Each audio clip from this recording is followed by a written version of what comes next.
Assalamualaikum warahmatullahi wabarakatuh. Kita bertemu lagi di pertemuan ketujuh dari sistem operasi. Pertemuan ketujuh ini akan membahas tentang sinkronisasi.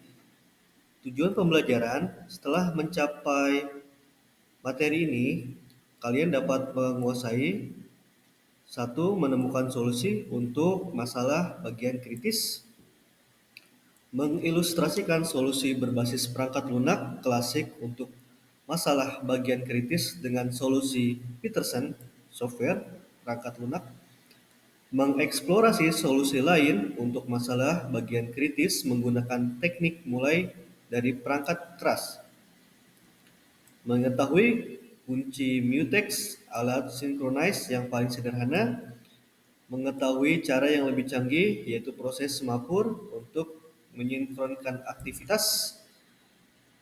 6. Mengetahui masalah klasik synchronize. 7. Mengetahui contoh sinkronisasi. Latar belakang di sini menjelaskan bagaimana eksekusi bersamaan atau paralel dapat berkontribusi pada masalah yang melibatkan integritas data yang dibagikan oleh beberapa proses. Mari kita pertimbangkan contoh bagaimana ini bisa terjadi. Di sini mengembangkan model sistem yang terdiri dari proses sekuensial atau thread yang bekerja sama, semua berjalan secara sinkron dan mungkin berbagi data. Di sini pun mengilustrasikan model ini dengan masalah produsen konsumen yang mewakili sistem operasi. Secara khusus, kami menjelaskan bagaimana buffer terbatas dapat digunakan untuk mengaktifkan proses untuk berbagi memori. Nah, kita sekarang kembali ke pertimbangan tentang penyangga terbatas. Seperti yang ditunjukkan, solusi mengizinkan paling banyak ukuran penyangga satu item dalam penyangga pada waktu yang sama. Misalkan kita ingin memodifikasi algoritma untuk memperbaiki kekurangan ini.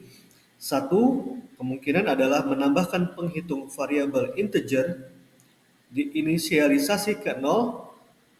Counter bertambah setiap kali kita menambahkan item baru ke buffer dan berkurang setiap kali kita menghapus satu item dari buffer.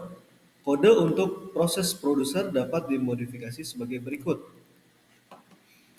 Nah, jadi while ini ketika statusnya true.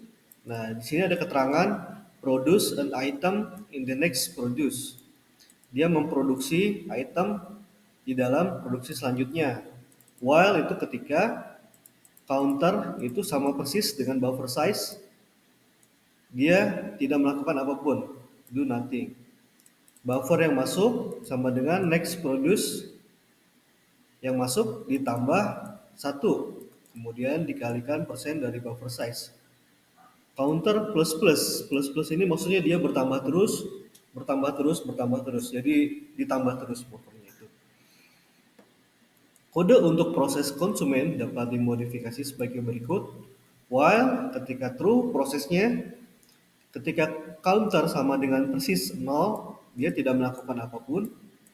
Kemudian di consume buffer out, buffernya keluar, out itu ditambah 1 buffernya, dikalikan buffer size. Counter consume the item next consume, jadi selalu bertambah dia, ada plus 1. Meskipun rutinitas produsen dan konsumen yang ditunjukkan di atas benar secara terpisah, ini produce dan consume ya. Produser ini mungkin tidak berfungsi dengan benar saat dijalankan secara bersamaan.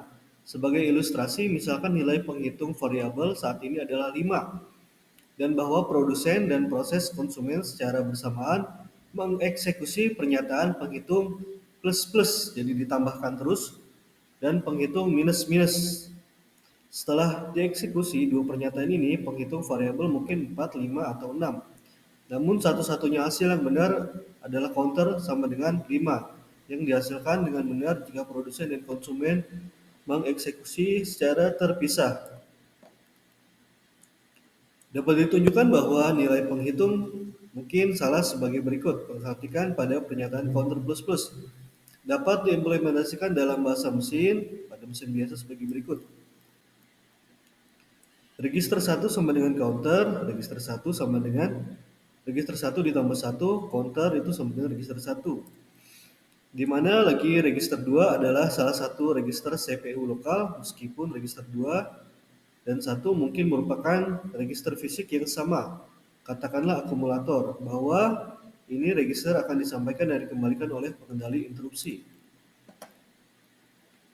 Eksekusi serentak dari counter plus dan min setara dengan eksekusi berurutan di mana pernyataan tingkat bawah yang disajikan sebelumnya disisipkan dalam beberapa urutan, tetapi urutan dalam pernyataan tingkat tinggi dipertahankan. Salah satu interval sebagai berikut. Ada T0, T1, 2, 3, 4, 5. Dia ada produce, ada execute semuanya. Di sini ada consumer, ada producer juga. Register 1 sama dengan counter, register 1 5. Kemudian ada register 1 itu adalah register 1 ditambah 1 ditambah register 6 hingga seterusnya sampai register counter 4. Perhatikan bahwa kita telah sampai pada status yang salah counter 4 yang menunjukkan bahwa 4 buffer sudah penuh, padahal sebenarnya 5 buffer sudah penuh. Jika kita membalik urutan pernyataan T4 dan T5, kita akan sampai pada keadaan yang salah counter 6. Kita akan sampai pada keadaan yang salah ini karena kita mengizinkan kedua proses untuk memanipulasi penghitung variabel secara bersamaan. Situasi seperti ini di mana beberapa proses mengakses manipulasi data yang sama secara bersamaan dan hasil eksekusi bergantung pada urutan tertentu, di mana akses berlangsung, disebut kondisi balapan atau state race. Untuk mencegah kondisi balapan di atas, kita memastikan bahwa hanya satu proses dalam satu waktu yang dapat memanipulasi penghitung variabel. Nah, ini sebenarnya kondisi yang unik nih. Ada salah satu contoh kasus, misalkan kayak kita, contoh real life-nya ya, kayak kita lagi flash sale di marketplace, katakanlah Shopee atau Tokopedia. Nah, di mana ada sebuah produk yang flash sale, misalkan handphone yang tadinya 10 juta, harganya cuma jadi 1 juta. Nah, se-Indonesia mengakses data tersebut, kemudian terjadilah yang disebut namanya tadi itu state race atau balapan. Jadi seluruh data atau si klien itu semuanya mengakses server, kemudian terjadilah balapan tersebut. Nah, jadi ini harus kita berikan coding yang berlangsung. Jadi ketika ada satu proses, jadi dikunci dulu. Jadi siapapun boleh masuk data ke server, cuma urutan yang paling pertama itu dikunci hingga transaksinya selesai. Jika tidak, maka akan terjadi state race seperti tadi. Saat seluruh data atau misalkan ada 1 juta data yang masuk, memperebutkan satu, jika tidak dikunci maka semuanya ini bisa masuk state race. Jadi semuanya bisa dalam bottleneck merebutkan data tersebut karena tidak dikunci. Hingga pada akhirnya kita tidak tahu bahwa pemenang flash sale ini siapa. Nah, jadi untuk dikunci itu sangat penting dalam state race tersebut. Dalam flash sale salah satu contohnya. Jadi dari antara sekian banyak user, 1 juta user, hanya satu user yang mendapatkan hasil akhir. Bukan 1 juta semuanya itu dapat si flash sale tersebut. Gitu. Jadi macam-macam modelnya. Kalau di sistem operasi, state race-nya bisa dalam proses suatu program, misalkan kita buka Photoshop atau buka Corel atau buka yang lainnya untuk mengakses CPU yang hanya ada satu core misalkan, seperti itu. Kita lanjut lagi. Situasi seperti yang baru saja dijelaskan sering terjadi dalam sistem operasi karena berbagai bagian sistem memanipulasi sumber daya. Lebih lanjut, seperti yang telah kami tekankan pada bab sebelumnya, semakin penting sistem multicore telah meningkatkan penekanan pada pengembangan aplikasi multi-thread. Nah, jadi kalau semakin banyak core kalian, entah itu di handphone, itu di laptop, itu bagus buat aplikasi multi-thread. Jadi kalian buka Google Chrome, misalkan tabnya sampai banyak, ada 10 tab. Buka YouTube, buka pelajaran, buka Word, itu makin banyak core-nya makin ringan sistemnya bekerja. Dalam aplikasi seperti itu, beberapa yang mungkin berbagi data. berjalan secara paralel pada inti pemrosesan yang berbeda. Jelas, kami ingin setiap perubahan yang dihasilkan dari kegiatan tersebut tidak mengganggu satu sama lain. Karena pentingnya masalah ini, kami mencurahkan sebagian besar bab ini untuk proses sinkronize dan koordinasi di antara proses yang bekerja sama. Nah, ini dia ketika melakukan sesuatu, pertama apa? Entry section. Kemudian ada critical section, exit section. Kemudian ada reminder section, while true. Jadi dia dilakukan. Ini pertama kali dia masuk section tersebut. Kemudian ada section kritis, kemudian dia keluar dari section tersebut. Kemudian dia di reminder lagi, while true. Jadi kondisi ketika benar, maka ini dijalankan.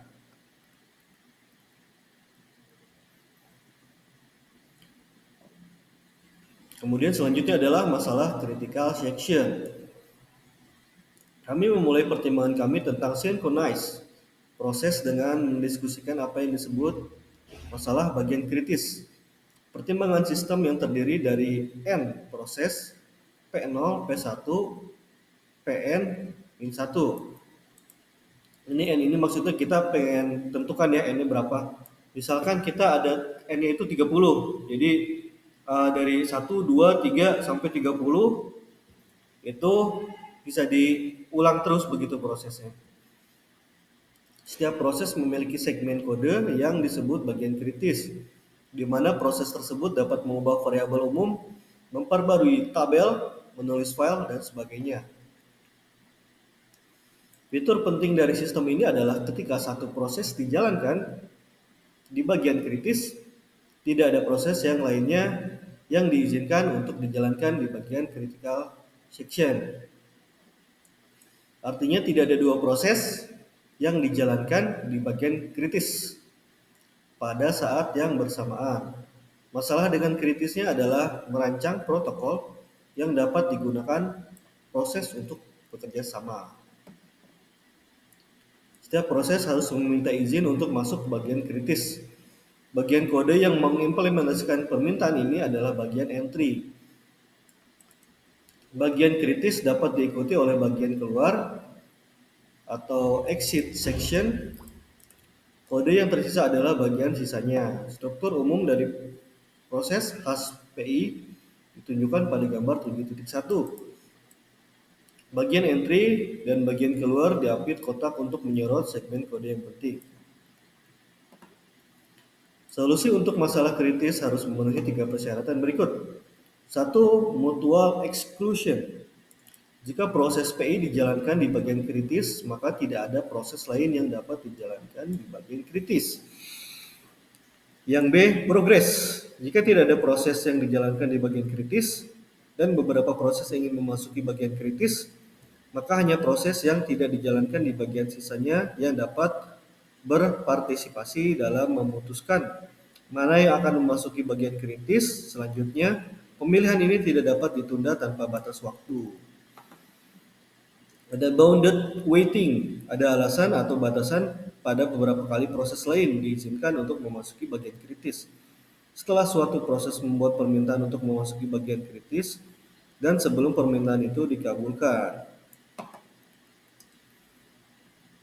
Oke, untuk saat ini kita istirahat dulu, kita lanjut ke part selanjutnya. Yang boleh minum silahkan, yang mau ke toilet dulu silahkan. Kita bertemu lagi di part 2. Terima kasih telah menyaksikan.